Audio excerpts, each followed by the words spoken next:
Indonesia kaya ragam budaya, satu cintanya pada semua yang ada.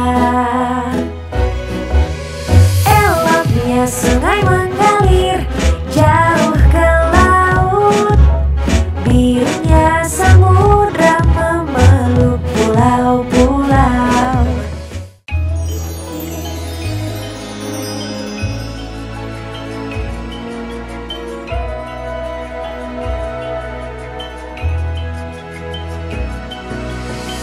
Halo teman-teman kecil, selamat datang di kelas Jagat Raya dari Puspanusa Montessori.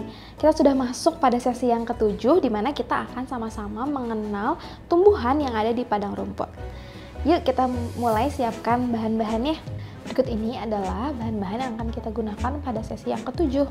Yang pertama, kita akan mengenal pohon atau tumbuhan yang ada di padang rumput dengan menggunakan gambar besar. Akan ada 4 buah gambar, yaitu pohon akasia, rumput gajah, pohon candelabra, dan juga pohon baobab. Selanjutnya kita akan mengenal bagian-bagian pada pohon dengan kain flanel berwarna hijau dan coklat. Lalu kita akan membuat karya pohon akasia dengan menggunakan kantung kertas atau paper bag. Kita akan mulai masuk ke kegiatan yang pertama. Kita akan simpan terlebih dahulu bahan lainnya.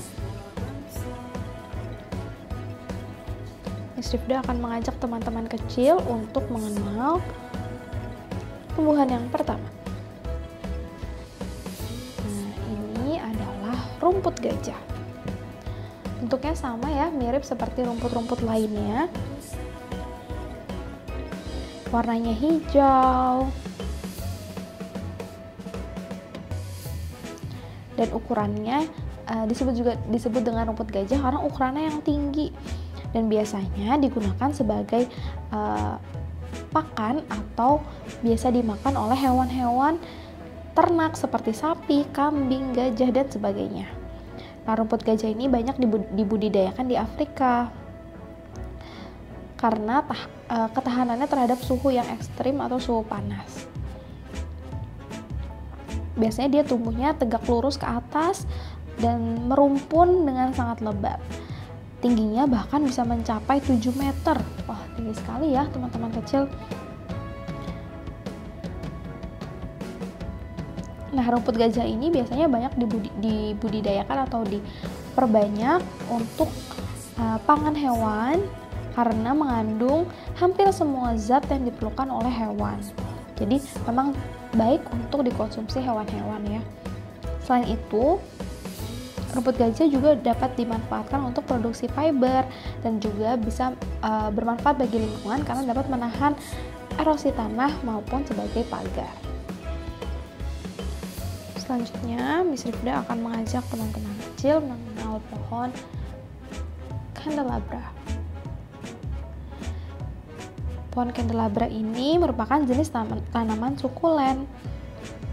Nah, nama candelabra ini diambil dari bentuknya yang mirip dengan atau menyerupai percabangan dari tempat lilin. Kalau teman-teman tahu ya, tempat lilinnya biasanya tuh berbentuknya mirip seperti ini ya, ada cabangnya seperti ini, seperti garpu.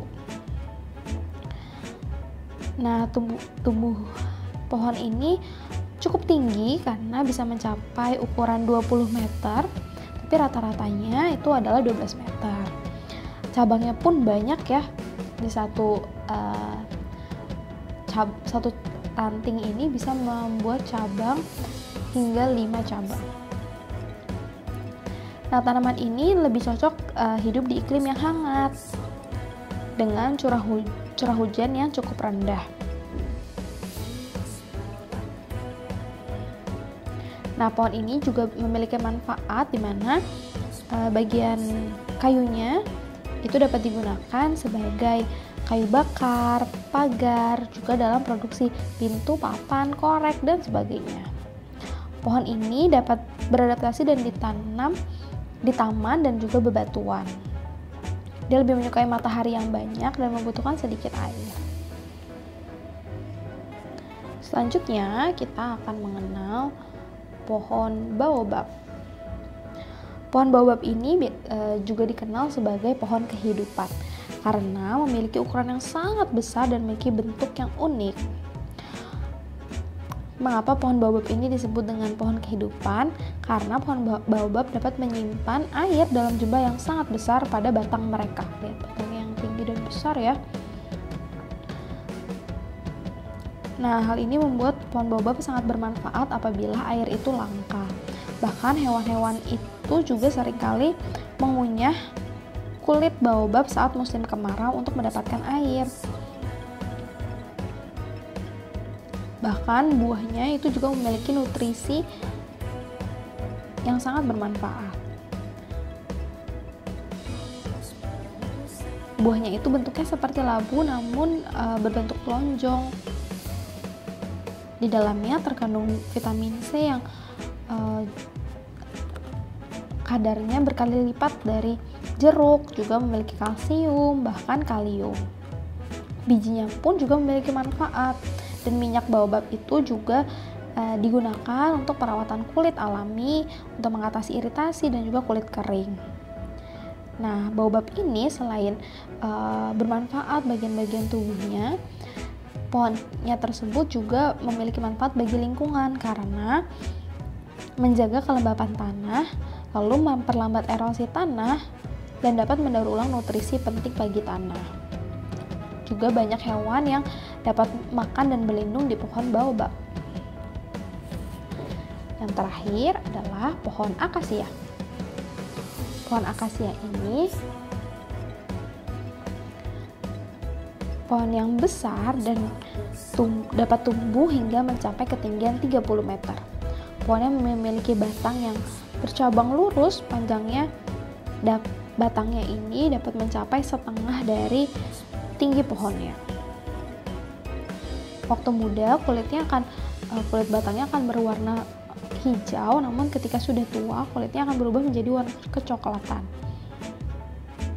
Nah, pohon akasia ini punya kemampuan adaptasi yang cukup hebat karena bisa tumbuh di tanah yang miskin hara atau kurang nutrisi, di alang-alang, di tanah-tanah yang sudah tererosi, tanah yang berbatu, bahkan dapat tetap tumbuh pada tanah yang mengandung besi atau aluminium yang tinggi. Namun pada tanah yang mengandung asam, biasanya pohon akasia cenderung lebih pendek tumbuhnya. Nah, bagian-bagian pohon akasia ini juga sangat bermanfaat untuk berbagai keperluan. Misalnya dapat digunakan sebagai haruman atau parfum, minyak wangi, lalu dapat juga menjaga struktur tanah, bisa jadi peneduh jalan, dan juga bermanfaat bagi untuk membuat furnitur atau konstruksi bangunan. Batang pohon akasia ini juga dapat dibuat menjadi bubur kertas yang bisa diolah yang merupakan bahan baku dari kertas tulis atau kertas kemasan dan sebagainya. Itu dia tadi berbagai pohon atau tumbuhan yang ada di padang rumput. Selanjutnya, Miss Ibda akan mengajak teman-teman kecil untuk mengenal bagian-bagian dari pohon.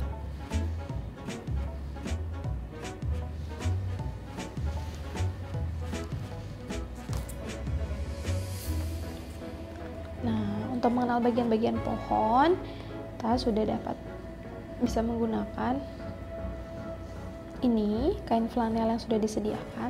Kita akan susun membentuk sepohon ya. Nah, teman-teman kita bisa lihat di bagian yang berwarna hijau, apakah ada yang bisa tebak bagian apakah ini? Ini adalah bagian daunnya ya. Daunnya yang rimbun biasanya membentuk rimbunan seperti ini, jadi saling menyatu seperti ini. Lalu untuk kita lihat dari bagian bawah, sebelum pohon itu tumbuh daunnya, pohon itu akan membentuk akar terlebih dahulu. Fungsi akar adalah menjadi bagian tubuh pohon untuk mengambil nutrisi, unsur hara, air yang ada di tanah yang dibutuhkan bagi pohon itu untuk tumbuh. Lalu setelah mendapatkan nutrisi, biasanya pohon akan memperpanjang batangnya. Nah, batangnya ini biasanya berfungsi untuk menyalurkan nutrisi-nutrisi yang didapatkan ke tanam, ke daun. Daunnya juga mengolah hasil makanan itu disalurkan kembali ke bagian-bagian akar. Nah, batangnya ini biasanya akan bercabang membentuk ranting-ranting. Kita bisa pasangkan ya rantingnya.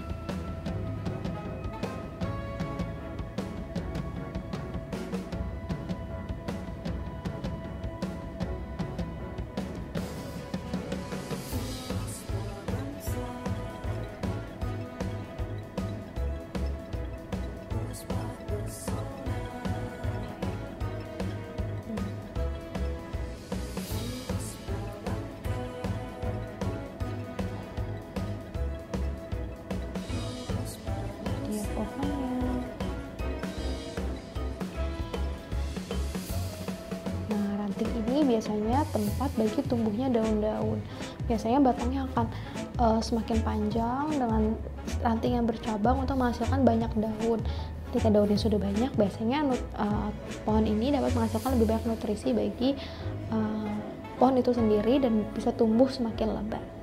Itu dia tadi bagian-bagian pohonnya. Kita coba ulangi ya. Pertama ada bagian akar, batang, ranting, dan juga daun. Kita akan lanjutkan pada kegiatan berikutnya. Zibda akan mengajak teman-teman kecil membuat pohon akasia. Kita akan menggunakan kertas paper bag atau tas kertas. Kita juga membutuhkan gunting ya teman-teman kecil. Kita akan menjadikan bagian bawahnya ini sebagai akarnya, lalu kita akan gunting bagian atasnya ya. Teman-teman kecil bisa gunting secara acak ya.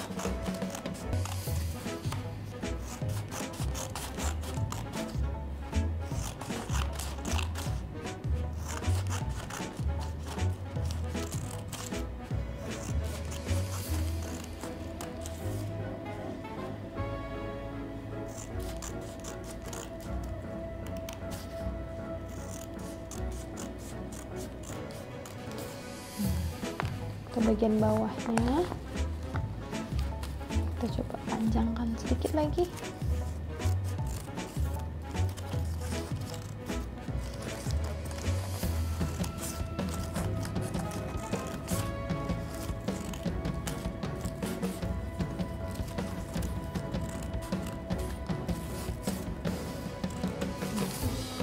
Kita akan remas dan kita gulung ya untuk membuat bagian batangnya.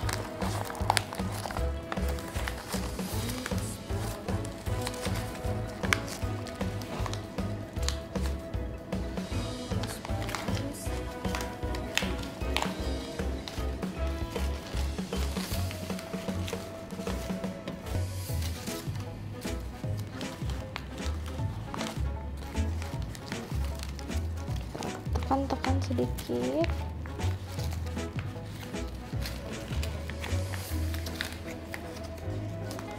Lalu kita akan pilin atau gulung bagian batang-batangnya.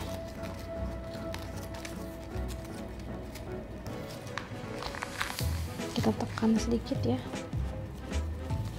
Masih akan gulung untuk membentuk bagian. Teman-teman kecil bisa tekan-tekan juga.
Tunggu.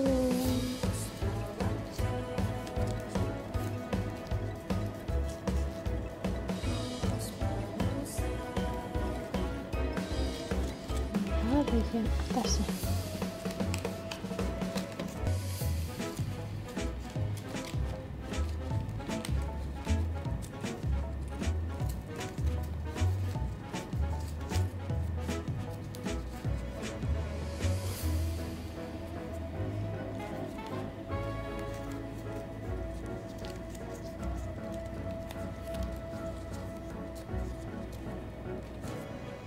Nah, ini dia pohon akasianya sudah jadi. Terima kasih banyak ya teman-teman kecil sudah berkegiatan pada sesi yang ke-7. Bagaimana teman-teman kecil? Seru ya? Tadi kita sudah mengenal berbagai tumbuhan yang dapat hidup di padang rumput atau yang kita bisa temui di padang rumput. Kita juga sudah membuat prakarya menggunakan kertas untuk membuat pohon akasia. Semoga teman-teman kecil dapat menikmati aktivitasnya sama seperti Miss Rifda. Sampai bertemu pada sesi berikutnya ya. Dah!